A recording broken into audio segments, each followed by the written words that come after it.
নমস্কার, আমি অনিন্তা রায়চৌধুরী। আমি আজকে একটা ছোট ইনসিডেন্ট নিয়ে আপনাদের সবার সাথে কথা বলতে চাই। নর্থ ইস্ট, আমার জন্ম হয়েছে গুয়াহাটি নর্থ ইস্টে। তো আমি নর্থ ইস্টের ব্যাপারে পুরোটাই জানি, কী সিনারিও ওখানে, যাই হোক। তা রিসেন্টলি আমি একটা নর্থ ইস্টের কেস শুনলাম, যেখানে সেই ছেলেটা ত্রিপুরার ছিল, যদিও গুয়াহাটির ছিল না, বাট নর্থ ইস্টেরই ছিল। তো আমি সামওয়াট রিলেট করতে পেরেছি। ও দেহরাদুনে গেছে। এবারে দেহরাদুনে পড়াশোনা করতে গেছিলো, এমবিএ পড়তে গেছিলো। ওর বাবা অনেক কষ্ট করে লোন নিয়ে ওকে পড়াতে পাঠিয়েছিল। সেখানে গিয়ে ও খুব রেসিস্ট কমেন্ট শুনেছে। ও একদিন বাজারে সবজি কিনতে গেছিলো। তখন কটা লোকাল লাইটস, কতগুলো লোকাল ছেলে, ছাপড়ি ছেলে এসে ওকে চিঙ্কি, চাইনিজ, মোমো, নেপালি এসব বলে খেপিয়েছে। তারপরে এই কথোপকথনের কনভারসেশনটা এত বেশি ট্রিগার করেছে বোথ সাইডসকে, যে হাতাহাতি লাগার পরে বা কিছু সামথিং হয়েছে, স্ট্যাপ করে দিয়েছে ছেলেটাকে। তারপরে মোস্ট প্রবাবলি 21 ডেজ না কত ডেজ, আমার এক্স্যাক্ট ফিগারটা মনে নেই, ছেলেটা নিজে প্রাণ ত্যাগ করেছে। এটা খুবই দুঃখজনক যে একটা মানুষের ফেশিয়াল ফিচার নিয়ে কেউ জাজ করে এরকম লেভেলে চলে যায় যে মানুষ খুনাখুনি হচ্ছে, মানুষ মরে যাচ্ছে। এটা খুবই পেইনফুল জিনিস, এটা not acceptable at any cost. এখন আমি বলি, এবারে নর্থ ইস্টের মানুষরা যখন বাইরে যায় তখন ওরা একটা ভিকটিম কার্ড প্লে করে, যে আমরা তো নর্থ ইস্টের, আমাদের সবাই চিঙ্কি, চাইনিজ, মোমো এগুলো বলে খেপায়, আমরাও ডিজার্ভ করি ইকুয়াল অ্যাটেনশন। একদমই।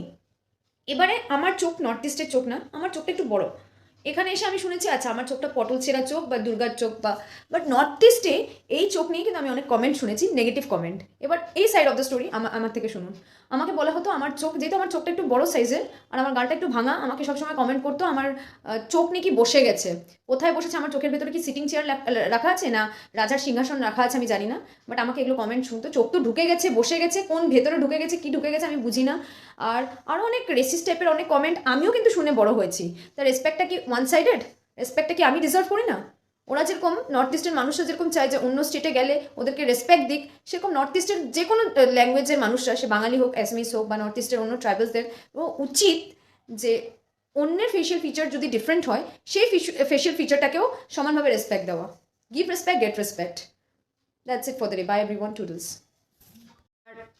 আর সত্যি কথা বলতে শুধু চোখ না, যেহেতু আমি নর্থ ইস্টে সবাই ফর্সা হয়, এটা আপনারা জানেন, আর আমি ছোটোবেলায় কালো ছিলাম, এখনও একটু ডাস্কে আছি, বাট ছোটোবেলায় খুবই কালো ছিলাম দেখেও আমাকে প্রচুর কমেন্ট শুনতে হয়েছে নর্থ ইস্টে থাকাকালীন, যে ওখানের মানুষরা তো ফর্সা, আমি কালো, তার মানে আমি ডিফারেন্ট।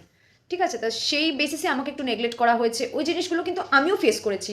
তো ভিকটিম কার্ড যখন তুমি বাইরের স্টেটে গিয়ে প্লে করছো, যে আমাকে এরকমভাবে জাজ করছে, তোমার স্টেটে যখন অন্য ফেশিয়াল ফিচার বা অন্য কমপ্লেক্সনের মানুষ আসবে, তোমরাও রেডিলি হোল হার্টেডলি অ্যাকসেপ্ট করবে উইদাউট বুলিং দ্য পার্সন। কারণ respect, give respect, get respect. Unilateral হওয়া উচিত, সরি বাইল্যাটারাল হওয়া উচিত না, ইউনিল্যাটারাল কিছু হয় না। তা আমি চাই রেসিজম যেরকম ওরা না ফেস করুক অন্য স্টেটে গিয়ে, সেরকম ওদের স্টেটে এসেও অন্য মানুষরা যাতে সেই রেসিজমটা ফেস না করে। ইকুয়ালিটি সব